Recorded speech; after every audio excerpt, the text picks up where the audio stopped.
विरासत एक शरعی हक़ है और बहुत से लोगों का कॉन्सेप्ट ये बना हुआ है कि कुछ हालात में वारिस बनने का हक़ ख़त्म हो जाता है। क्या आप जानते हैं कैद, तलाक या पैगाम ना मिलने की सूरत में भी विरासत का हक़ ख़त्म नहीं होता बल्कि बरकरार रहता है।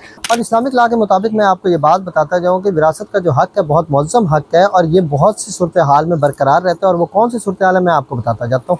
पॉइंट नंबर 1 पर अगर कोई शख्स कैद में यानी कि बिहाइंड द बार है वो विरासत का हकदार होगा। पॉइंट नंबर 2 पर अगर किसी शख्स ने अपनी बीवी को तलाक दे दी है और तलाक के बाद उस शख्स का इंतकाल हो जाता है और वो बीवी अभी उसकी इद्दत का ड्यूरेशन कंप्लीट कर रही थी तलाक का और इसी दौरानिए में उसका इंतकाल हुआ तो वो उसकी बेवा कंसिडर होगी और वो विरासत की हकदार होगी। पॉइंट नंबर 3 पर अगर मियाँ बीवी का निकाह हुआ, तलाक नहीं हुई और दोनों में से कोई एक शख्स इंतकाल कर जाता है, उन दोनों में से जो हयात होगा वो विरासत का हकदार होगा। पॉइंट नंबर 4 पर माँ के पेट में जो बच्चा होगा वो विरासत का हकीकी हकदार होगा। पॉइंट नंबर 5 पर निकाह हुआ लेकिन मियाँ बीवी की अभी अज़दवाजी ज़िंदगी शुरू नहीं हुई थी, यानी कि एक शख्स अमेरिका रह रहा था और दूसरा शख्स पाकिस्तान में रह रहा था और उन दोनों में से किसी एक शख्स का इंतकाल हो जाता है, तब भी वो विरासत के हकदार है। पॉइंट नंबर 6 पर अगर किसी शख्स ने वारिस को कत्ल कर दिया या फिर वो उस बंदे ने खुदकशी कर ली तो वो विरासत का हकदार किसी सूरत भी नहीं है। पॉइंट नंबर 7 पर अगर कोई शख्स लावारिस है यानी कि उसकी जायदाद का कोई वारिस नहीं है तो वो जो माल होगा वो बैतुल माल में जमा होगा। पॉइंट नंबर 8 पर अगर कोई शख्स बिस्तर मर्ग पर है और वो इस इंटेंशन से अपनी बीवी को तलाक दे देता है कि वो विरासत की हकदार ना हो बल्कि वो बीवी जो होगी उसकी